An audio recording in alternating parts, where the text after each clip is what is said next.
বৃষভ রাশি, বৃষভ লগ্ন, টরাস সাইনের জাতক জাতিকাদের জুপিটার ট্রানজিটের কারণে অর্থাৎ বৃহস্পতির গ্রহগত গোচরের কারণে আগত 5 থেকে 6 মাস আপনাদের ক্ষেত্রে ঠিক কেমন অতিবাহিত হবে সে বিষয়ে প্রতিবেদনে আমরা বিস্তারিত আলোচনা করব। আলোচনাটি অত্যন্ত গুরুত্বপূর্ণ হবে, কারণ বৃহস্পতি কিন্তু ঠিক এখান থেকেই অর্থাৎ 14ই মে 2025 বুধবার রাত 11:20 থেকে একটানা 8 বছরের জন্য তিনি অতিচারী হতে চলেছেন। আর অতিচারী বৃহস্পতিকে কিন্তু আমরা 2021-22-এও কিন্তু দেখেছি, যখন করোনা এবং মানুষকে গৃহবন্দী হওয়া এই ধরনের ঘটনা। আবার দ্য গ্রেট ব্যাটেল অব কুরুক্ষেত্রা অর্থাৎ কুরুক্ষেত্রের যুদ্ধের সময়ও কিন্তু আমরা বৃহস্পতিকে অতিচারী হতে দেখেছিলাম। আমরা অনেক কিছু প্রেডিকশন আগেও করেছি, তবে এই আলোচনাটি আরও অতি গভীরে হতে চলেছে। তার কারণ বৃহস্পতি কিন্তু আপনাদের লাভ ভাবের অধিপতি, আপনাদের অষ্টমেশ, আর তিনি আপনাদের পরিবার, বাণী এবং অর্থের ভাবে গোচর করতে চলেছেন। আর এই আলোচনা আমরা প্ল্যানেটারি ট্রানজিটের চার্ট ধরে করব এবং বৃহস্পতির সাথে রাহু, কেতু, শনিকেও আমরা প্রেফারেন্স দেব। আর আমরা আলোচনা করব বৃষভ রাশির জাতক জাতিকাদের মধ্যে যাদের কৃতিকা নক্ষত্রে জন্ম এবং যাদের রোহিণী নক্ষত্রে জন্ম এবং যাদের মৃগশিরা নক্ষত্রে জন্ম 3 ধরনের জাতক জাতিকাদের ক্ষেত্রেই আলোচনা আমরা করব। অর্থাৎ নক্ষত্রগত আলোচনাও করব, বৃহস্পতির গোচরগত এবং বৃহস্পতির নক্ষত্রগত গোচরেও আলোচনায় আমরা থাকছি। বৃহস্পতিকে শাস্ত্রমতে দেবতাদের গুরুদেব হিসেবে আখ্যা দেওয়া হয়েছে। আবার নবগ্রহের মধ্যে বৃহস্পতি অন্যতম, আয়তনে সর্বাপেক্ষা বৃহৎ, এবং এই বৃহস্পতি বর্তমানে 1 বছরে যে ফলাফল তিনি প্রদান করেন তা তিনি এবার 5 থেকে 6 মাসের মধ্যে প্রদান করতে চলেছেন। বিবাহ বলুন, পুত্র সন্তান বলুন, আত্মীয় পরিজন, বন্ধু বান্ধব, আধ্যাত্মিক চিন্তন, চেতনা, জ্ঞান, নাম, যশ, খ্যাতি, প্রভাব, প্রতিপত্তি, ঐশ্বর্য, শিক্ষা, এসবের ধারক, কারক, বাহক গ্রহ কিন্তু এই বৃহস্পতি। তাহলে বুঝতেই পাচ্ছেন, দেবতাদের গুরুদেব এবং এই নবগ্রহের মধ্যে আয়তনে সর্বাপেক্ষা বৃহৎ বৃহস্পতির গোচর সমগ্র আপনার ক্ষেত্রে নয়, শুধু সমগ্র বিশ্বের মানচিত্র থেকে শুরু করে জিওপলিটিক্স, অর্থনীতি, সকল ক্ষেত্রেই আসতে চলেছে গুরুত্বপূর্ণ পরিবর্তন। বৃষভ রাশির জাতক জাতিকাদের জীবন কি এবার সোনায় সোহাগা হতে চলেছে? চলুন আলোচনায় থাকবো। পরিশেষে প্রতিকার নিয়ে আলোচনায় যেমন থাকি তেমনটিও আছি। আলোচনাটি ইন জেনারেল হবে, পৃথিবীতে যতজন বৃষভ রাশির জাতক জাতিকা আছেন তাদের প্রত্যেকের জন্য। আপনি যদি চান আপনার ব্যক্তিগত ন্যাটাল চার্ট বা জন্মছকের সাথে সাথে প্ল্যানেটারি ট্রানজিটের চার্ট বা গ্রহগত গোচরের ছককে একসাথে কম্বাইন করিয়ে 100% অথেন্টিক পার্সোনাল বা ব্যক্তিগত গণনা এনি টাইম আমাদের দ্বারাই করাতেই পারেন। এর জন্য স্ক্রিনে আমরা নাম্বার দিয়ে থাকি। চাইলে শনিবার, রবিবার অফিসে এসে ফেস টু ফেস সাক্ষাৎ করতে পারেন, অথবা by phone any time consultancy আপনারা নিতেই পারেন। তো চলুন কথা না বাড়িয়ে আলোচনায় প্রবেশ করা যাক। বৃষভ রাশি, বৃষভ লগ্ন, টরাস সাইনের জাতক জাতিকারা কালপুরুষের রাশি চক্র অনুযায়ী দ্বিতীয়তম রাশির আন্ডারে আপনারা পড়েন। আপনাদের রাশির অধিপতি স্বয়ং শুক্র, তিনিও কিন্তু গুরু, তবে অসুরদের গুরুদেব। আর স্ক্রিনে আপনারা যে চার্টটি দেখতে পাচ্ছেন এটি কিন্তু বৃষভ রাশির জাতক জাতিকাদের 2025 সালের 18ই মের পর আপনাদের গ্রহগত গোচরের ছকটি কেমনটি দেখাবে। তবে বৃহস্পতি কিন্তু 14ই মে রাশি পরিবর্তন করতে চলেছে। 14ই মে বুধবার রাত 11:20 বৃহস্পতি আপনাদের রাশি ত্যাগ করে আপনাদের পরিবার, বাণী এবং অর্থের ভাবে গোচর করবে। আর সেখানেই থাকবে 18ই অক্টোবর শনিবার রাত 9:39 পর্যন্ত।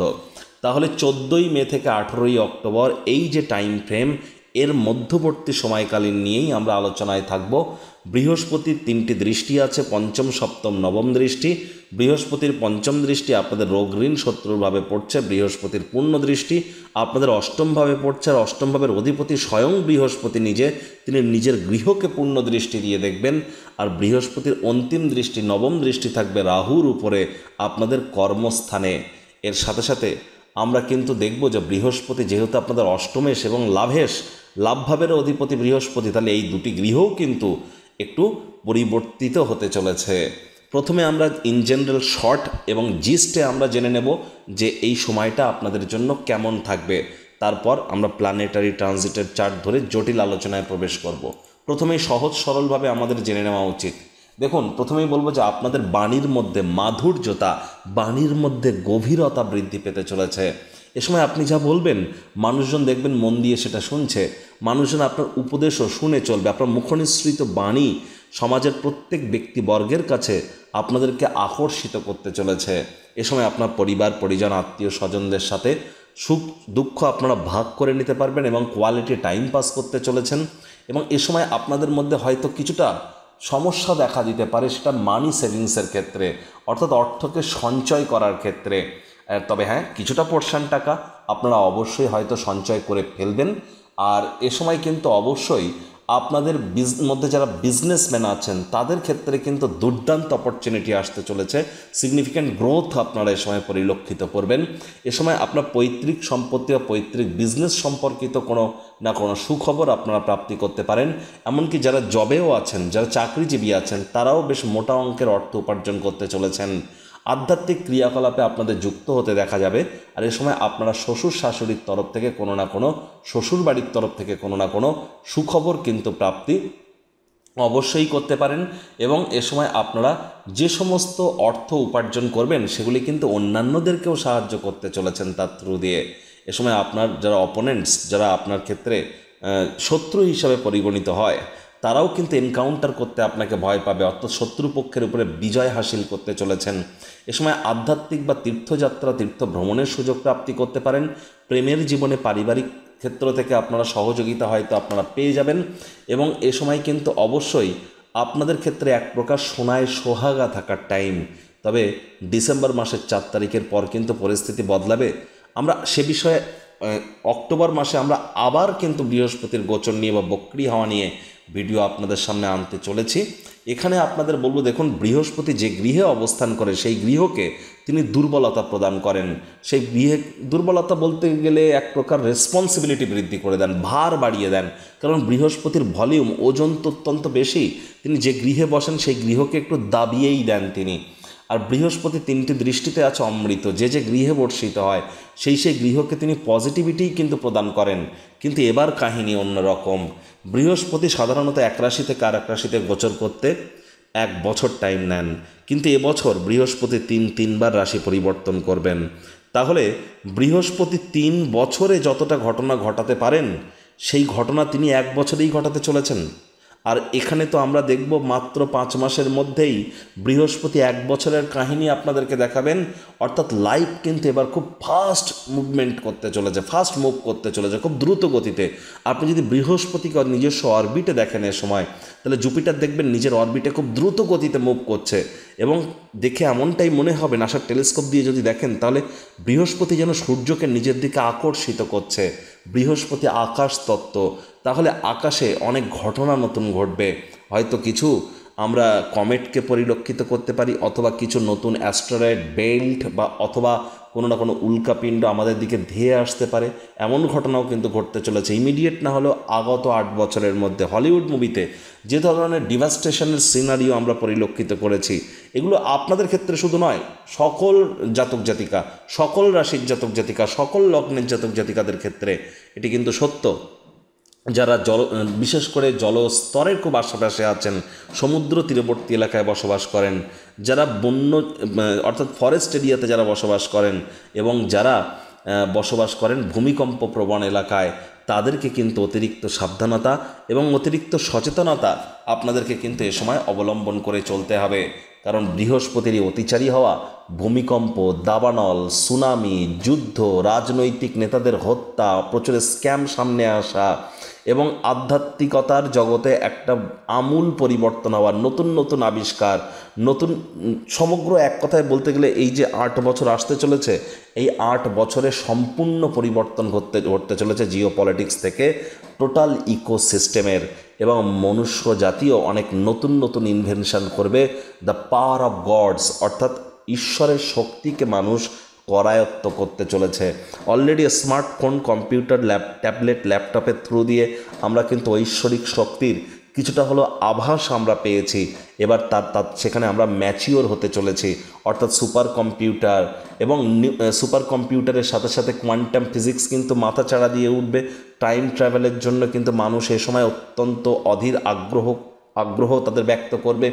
নতুন নতুন কারেন্সি, ডলারের পতন বা অন্য কোনো কারেন্সির উত্থান, এর সাথে সাথে ট্রানজ্যাকশানের জন্য নতুন পদ্ধতির অবলম্বন করা এবং অত্যন্ত যদি সবথেকে বেশি পরিবর্তন হয়ে থাকে travel, tourism, export, import, banking system, financial system বা আকাশ তত্ত্বে আমরা সবথেকে বেশি পরিবর্তন এবং আধ্যাত্মিক ক্রিয়াকলাপের ক্ষেত্রে সবথেকে বেশি পরিবর্তন আমরা পরিলক্ষিত করতে চলেছি।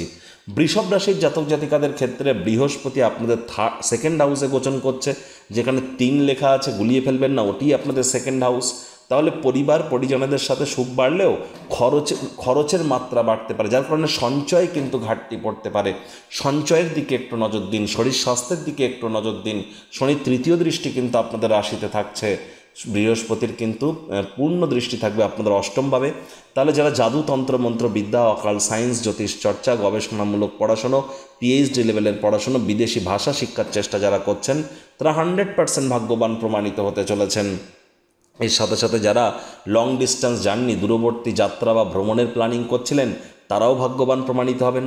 বা যারা আপনাদের শ্বশুর শাশুড়ির সাথে আপনাদের সম্পর্কের উন্নতি, শ্বশুরবাড়ির তরফ থেকে লাভান্বিত হওয়ার যোগও কিন্তু আপনারা পরিলক্ষিত করতে চলেছেন। পৈতৃক সম্পত্তি প্রাপ্তির যোগও কিন্তু আপনাদের মধ্যে থাকছে। স্বামী স্ত্রী আপনাদের মধ্যে শব্দ চয়নের ক্ষেত্রে অনেক মাধুর্যতা কিন্তু বৃদ্ধি পেতে চলেছে, যার ফলস্বরূপ সম্পর্কের মজবুতিও আমরা পরিলক্ষিত করব।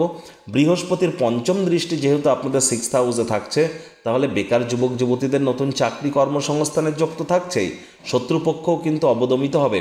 তবে এ সময় কিন্তু পরিবারের প্রতি রেসপন্সিবিলিটি আপনার বাড়তে চলেছে, আপনার মানি ম্যানেজমেন্টের প্রতি রেসপন্সিবিলিটি বৃদ্ধি পেতে চলেছে, কাজের জায়গায় আপনার রেসপন্সিবিলিটি বাড়তে চলেছে। আর কাজের জায়গায় রেসপন্সিবিলিটি বাড়া মানে স্যালারিও ইনক্রিমেন্ট হতে চলেছে, ইনকামও ইনক্রিমেন্ট হতে চলেছে, তাহলে ইনকামও কিন্তু বৃদ্ধি পেতে চলেছে, এটিও কিন্তু সত্য। বিশেষ করে যারা ইলেকট্রিক, ইলেকট্রনিক্স বা এই ধরনের সেক্টরে আছেন, রাহু ওরিয়েন্টেড সেক্টরে যারা কাজ করছেন, বা ইনভেনশনের জগতে যারা আছেন, আবিষ্কারের জগতে, বা আইএএস আইপিএস অফিসার যারা আমলা মন্ত্রী আছেন, তাদের জন্য কিন্তু সময় সুযোগ ভালো। যারা নীতি আয়োগে আছেন, যারা নীতি নির্ধারণ করেন, তাদের জন্য কিন্তু সময় সুযোগ ভালো। আর্থিক মুনাফার মাত্রাও কিন্তু আপনাদের বৃদ্ধি পেতে চলেছে। তবে বাইরের খাদ্য খাবার খুব বেশি খাবেন না, পেটের সমস্যা, বদহজমের প্রবলেম কিন্তু বাড়তে পারে। আমরা যে আলোচনাটা করছি আবারও জানিয়ে রাখি, 14ই মে থেকে 18ই অক্টোবর এই সময়কালীনের মধ্যে আপনাদের জীবনে কি কি পরিবর্তন আমরা পরিলক্ষিত করতে পারি। এ সময় মায়ের শরীর স্বাস্থ্যের দিকে আপনাদেরকে অতিরিক্ত নজর কিন্তু প্রদান করতে হবে, অথবা মায়ের সাথে সম্পর্কের দিকে, মায়ের কর্মের দিকে। আপনার ক্ষেত্রে ছোটোখাটো রোগশোক যদি দেখা দেয়, ইমিডিয়েট চিকিৎসকের পরামর্শ নেবেন। নিজে থেকে যেন মেডিসিন কিনে খেতে যাবেন না, মেডিসিনের উপরে নির্ভরশীলতা কিন্তু আপনাদের বেড়ে যেতে পারে। এ সময় আপনাদের কাজের জায়গায় মস্তিষ্ক ভ্রমিতও হতে পারে। চেষ্টা করুন কনসিস্টেন্সি মেনটেন করবার, যেটা করছেন সেটাই করে যান, অতিরিক্ত কোনো কিছু করতে যাবেন না। বয়সে বড় ব্যক্তিবর্গের দ্বারা উপকৃত হতে পারেন। নতুন জমি, বাড়ি, গাড়ি ক্রয় করার আগে 10 বার ভাবনা চিন্তা করে করবেন, বিবেচনার সাথে এগিয়ে যাবেন। কেতু কিন্তু আপনাদের সুখভাবে বসে আছে, অর্থাৎ মায়ের কারণে, মায়ের তরফে অথবা পরিবার বা আপনার ধরে নিন কোনো জমি, বাড়ি, গাড়ি বা শ্বশুরমশাইয়ের ক্ষেত্রে কোনো না কোনো ত্যাগের প্রশ্ন উঠতে পারে। আর সেই ত্যাগ করতে প্রথমে হয়তো আপনারা ভয় পাবেন, তবে সেই ত্যাগটি যদি আপনি একবার করতে পারেন, তাহলে অত্যন্ত উপকৃত হতে চলেছেন। যা ত্যাগ করবেন তার 10 গুণ রিটার্ন কিন্তু আপনারা পেয়ে যাবেন। এটিই কিন্তু কেতু মহারাজের মহিমা। এর সাথে সাথে আপনাদেরকে বলবো, খুব সাবধানে গাড়ি ঘোড়া চালাতে, শরীরে চোট আঘাত লাগার যোগও কিন্তু আছে। লং ডিস্টেন্স জার্নিতে গেলে প্রয়োজনীয় ডকুমেন্টস, নথিপত্র নিজের সঙ্গে রাখতে ভুলবেন না। দেখুন, আবার এই বৃহস্পতি কিন্তু মৃগশিরা নক্ষত্রে গোচর করছে। তিনি কিন্তু 14ই জুন পর্যন্ত মঙ্গলের নক্ষত্র মৃগশিরা নক্ষত্রে গোচর করবেন। আর আমরা জানি, যতক্ষণ বৃহস্পতি এই মঙ্গলের নক্ষত্র মৃগশিরা নক্ষত্রে থাকবে, ততক্ষণ কিন্তু অতিরিক্ত বৃষ্টিপাত, অতিরিক্ত গরম দুই কিন্তু আমরা পরিলক্ষিত করব। সুতরাং অতিরিক্ত বৃষ্টিপাত, অতিরিক্ত গরম পরিলক্ষিত করতে চলেছি মানে, তার মানে আমরা কিন্তু একটা এমন ফেজের মধ্য দিয়ে যাচ্ছি যেখানে জলস্তর বৃদ্ধি পেতে চলেছে। এই জন্য বারবার কিন্তু আমি বলছি, সমুদ্র তীরবর্তী এলাকায় যারা বসবাস করছেন তারা প্রিকশন কিন্তু নেওয়া শুরু করে দিন। বৃহস্পতি 14ই জুনের পর কিন্তু প্রবেশ করে যাবে রাহুর নক্ষত্র আদ্রা নক্ষত্রে। তখন অবশ্যই কেরিয়ার রিলেটেড কিন্তু কিছু গুড নিউজ আপনারা পেতেই পারেন, অর্থ সম্পর্কিত কিছু গুড নিউজ পেতে পারেন। লটারি প্রাপ্তির যোগও আপনাদের মধ্যে কারোর থাকছে, তবে তার জন্য জন্মছক বা ন্যাটাল চার্টেও সেই যোগ কিন্তু থাকা চাই। তবে বাকিদের ক্ষেত্রে বলবো, এ সময় মায়ের শরীর স্বাস্থ্যের দিকে খুব খেয়াল রাখতে হবে। পরিবারের সাথে সম্পর্কের দিকে নজর দিতে হবে এবং রোগ ঋণ শত্রু তিনটি ক্ষেত্রেই খেয়াল রাখতে হবে। তবে বেকার যুবক যুবতীদের কিন্তু 14ই জুন থেকে 13ই অগস্টের মধ্যে নতুন চাকরি, নতুন কর্মসংস্থান প্রাপ্তির যোগ, হঠাৎ করে অর্থ প্রাপ্তির যোগ, এগুলিও কিন্তু আমরা পরিলক্ষিত করছি। আবার এই বৃহস্পতি কিন্তু 13ই অগস্ট প্রবেশ করে যাবে কোথায়? নিজের নক্ষত্র পুনর্বসু নক্ষত্রে। সেখানেই তিনি থাকবেন 18ই অক্টোবর 2025 পর্যন্ত, এবং ওখানে বৃহস্পতিও আপনাদের সেকেন্ড হাউসেই থাকছেন 18ই অক্টোবর পর্যন্ত। তাহলে বৃহস্পতি নিজের নক্ষত্রে যেহেতু গোচর করছেন, এ সময় লাভের মাত্রা, আর্থিক মুনাফার মাত্রা কিন্তু আপনাদের বৃদ্ধি পেতে চলেছে। এ সময় অকাল্ট ফিল্ড রিসার্চের জগতে যারা আছেন তারা নতুন নতুন উপলব্ধি কিন্তু হাসিল করবেন। এ সময় আবার উল্টে পরিবার পরিজনদের তরফ থেকে সহযোগিতা প্রাপ্তি করতে পারেন, ব্যাংকের ব্যালেন্স বৃদ্ধি করবার যোগ পরিলক্ষিত করতে পারেন, শত্রুপক্ষ অবদমিত হবে। এ সময় আপনারা যদি লোন বা ঋণের জন্য খাটাখাটনি করে থাকেন, ভাগ্যবান প্রমাণিত আপনারা অবশ্যই হতে পারেন। এবার বৃষভ রাশির জাতক জাতিকাদের মধ্যে 3টি নক্ষত্রের জাতক জাতিকা আছে, কৃতিকা নক্ষত্র, রোহিণী নক্ষত্র আর মৃগশিরা নক্ষত্র। প্রথমেই বলবো যাদের কৃতিকা নক্ষত্রে জন্ম তাদের ক্ষেত্রে আপনাদের রাশির অধিপতি মঙ্গল, এবং যাদের মৃগশিরা নক্ষত্রে জন্ম তাদেরও নক্ষত্রের অধিপতি কিন্তু মঙ্গল। আপনাদের দুজনের ক্ষেত্রে, আপনাদের এই যে যারা কৃতিকা এবং মৃগশিরা নক্ষত্রে জন্মেছেন, মঙ্গল যেহেতু নিচস্থ থাকছে বৃহস্পতির গোচরের সময় আপনাদের থার্ড হাউস সাহস পরাক্রমের ভাবে, তাহলে আপনাদেরকে অবশ্যই ইঙ্গিত দেবো যে প্রথম 1-2 মাস অর্থাৎ মে মাসের 14 তারিখ থেকে আরও 1-1.5 মাস আপনাদেরকে একটু সাবধান থাকতে হবে। কী বিষয়ে? অবশ্যই আপনাদের ভাগ্যের ব্যাপারে কঠোর কায়িক পরিশ্রমের কিন্তু কোনো বিকল্প নেই। শর্টকাট অবলম্বন করে খুব বেশি দূরে এগোতে পারবেন না। রাগকে কন্ট্রোলের মধ্যে রাখুন, হুটহাট করে রেগে যেতে পারেন, চঞ্চলতার মাত্রাকে কন্ট্রোল করবার চেষ্টা করুন। এ সময় কিন্তু অবশ্যই তাড়াহুড়ো হটকারিতা করলেই আপনাদের ক্ষতি। আর মাত্র 1-1.5 মাস ওয়েট করে যান। মঙ্গল কেতুর যখন সংযোগ ঘটবে তখন দুর্দান্ত ফলাফল পাবেন, কারণ শাস্ত্র মতে বলা হয়েছে শনিবাত রাহু কুঞ্জবাত কেতু। কেতু কিন্তু সর্বদাই মঙ্গলের ন্যায় আচরণ করে, আর কেতুর সাথে মঙ্গলের মিলন এটি আপনাদের ক্ষেত্রে কিন্তু এক প্রকার সুখের মাত্রাকে দ্বিগুণ করে দিতে চলেছে। তবে একটু ওয়েট তো আপনাদেরকে করতেই হবে। বৃহস্পতি রাশি পরিবর্তনের সঙ্গে সঙ্গে ইমিডিয়েট সুফল কিন্তু আপনারা পাবেন না, হয়তো 15-20 দিন পর থেকে পাওয়া শুরু করবেন। আবার যারা রোহিণী নক্ষত্রে জন্ম অর্থাৎ চন্দ্রের নক্ষত্রে যারা জন্মেছেন তাদের ক্ষেত্রে বলবো সময় সুযোগ আপনাদের ক্ষেত্রে দুর্দান্ত। আবেগপ্রবণ আপনাদের হলে হবে না, এই বিষয়টি আপনাদের খেয়াল রাখতে হবে। আবেগপ্রবণ হওয়া যাবে না। আর এ সময় কিন্তু অবশ্যই সাহস পরাক্রম বাড়তে চলেছে, ভাই বোনেদের দ্বারা উপকৃত হতে চলেছেন। Online income, digital marketing, work from হোমের কাজ যারা করেন রোহিণী নক্ষত্রের জাতক জাতিকাদের মধ্যে, তারা বেটার রেজাল্ট পেতে চলেছেন। এ সময় আপনারা অবশ্যই ছোটোখাটো যাত্রা ভ্রমণের দ্বারাও কিন্তু উপকৃত হবেন, বন্ধুবান্ধবদের দ্বারাও কিন্তু আপনারা উপকৃত হবেন।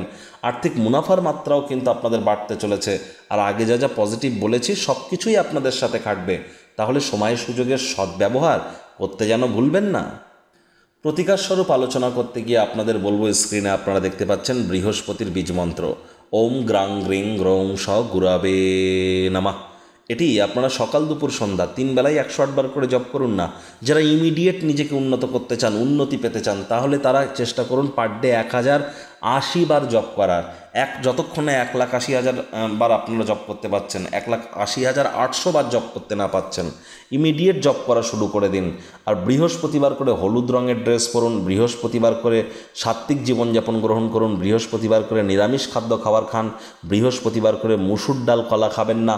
পারলে 7টা বৃহস্পতিবার যে কোনো গরিব মানুষকে বা হতদরিদ্রকে অথবা কোনো সাধুসন্ত আউল বাউল ফকিরকে হলুদ রঙের কোনো বস্তু বস্ত্র সামগ্রী দান করে দিন, এটিও আপনাদেরকে উপকৃত করবে। অথবা বৃহস্পতিবার দুপুরবেলা কোনো কলা গাছের গোড়ায় গিয়ে আপনারা 1 বোতল জল ঢেলে দিয়ে আসুন, নর্মাল জল 1 বোতল ঢেলে দিয়ে আসুন। আর এটা একটানা 7টা বৃহস্পতিবার আপনারা করুন। পারলে একটানা আপনারা 43 দিন করুন। আরও বেটার ভাবে আপনারা নিজেদেরকে পরিবর্তিত হতে দেখবেন। যারা দীক্ষা নেননি ইমিডিয়েট দীক্ষা নেওয়ার চেষ্টা করুন। জন্মগুরু, শিক্ষাগুরু, দীক্ষাগুরু এই 3 গুরুর প্রাপ্তিতেই কিন্তু আমাদের জীবন ধন্য ধন্য হয়ে ওঠে। জন্মগুরু মানে কিন্তু আমি বারবার বলেছি ভগবান ব্রহ্ম, আর শিক্ষাগুরু মানে কিন্তু ভগবান হরিবিষ্ণু, আর দীক্ষাগুরু মানে কিন্তু ভগবান মহেশ। তাহলে ব্রহ্ম বিষ্ণু মহেশ ত্রিদেবের এই কৃপা যদি পেতে চান, তাহলে জন্মগুরু, শিক্ষাগুরু, দীক্ষাগুরু এই 3 গুরুর প্রাপ্তি অবশ্যই করবার চেষ্টা করুন। আর চেষ্টা করুন যতটা সম্ভব যারা হতদরিদ্র গরিব আছে, তারা হয়তো পড়াশুনোয় ভালো কিন্তু তাদের বই কেনার ক্ষমতা নেই, তাদেরকে কোনো পুস্তক আপনারা দেওয়ার চেষ্টা করুন। পুস্তক বা লেখার খাতা, যে এগুলি আপনারা ডোনেট কিন্তু করতেই পারেন, সেখানেও আপনারা উপকৃত হবেন। স্নানের জলে আপনারা একটু দুধ বা শুক্রবার করে স্নানের জলে দুধ দিয়ে স্নান করুন, আর বৃহস্পতিবার করে স্নানের জলে একটু হলুদ দিয়ে স্নান করুন। কপালে কেশরের তিলক আপনারা লাগাতে পারেন, সেখানেও কিন্তু আপনারা উপকৃত হতে চলেছেন। এর সাথে সাথে আপনাদের ক্ষেত্রে অবশ্যই কিছু কিছু জিনিস কিন্তু মেনে এ সময় চলতে হবে, কারণ মাত্র 2.5 বছর পরই কিন্তু শনির 7.5 আপনাদের শুরু হবে। আর 2.5 বছর পরেই কিন্তু 7.5 শুরু হবে। আর 7.5 কিন্তু শুধু আপনাদের ক্ষেত্রে গুরুত্বপূর্ণ নয়, অত্যন্ত গুরুত্বপূর্ণ। তার কারণ শনি মহারাজ আপনাদের কিন্তু ভাগ্যস্থানের অধিপতি। শনিবার দিন ভুলেও সরিষার তেল বেগুন খাবেন না। শনিবার করে সরিষার তেল বেগুন লবণ লোহা কিনবেন না। আর এই তাবিজ কবচ মাদুলি পাথর পরে কিন্তু কিছু হবে না। কর্মের দ্বারাই ভাগ্যকে পরিবর্তিত করতে হবে। তাহলে এনি টাইম আমাদের সাথে যোগাযোগ আপনারা করতেই পারেন। তো বন্ধুরা, প্রতিবেদনটি আপনাদের ঠিক কেমন লাগলো, আপনাদের সুচিন্তিত মতামত আশা করি আপনারা নিচের কমেন্ট বক্সে লিখে জানাবেন। ভিডিওটি ভালো লাগলে একটি লাইক করতে ভুলবেন না, এই আশা রেখে আমি আমার বাণীকে এখানেই বিরাম প্রদান করলাম।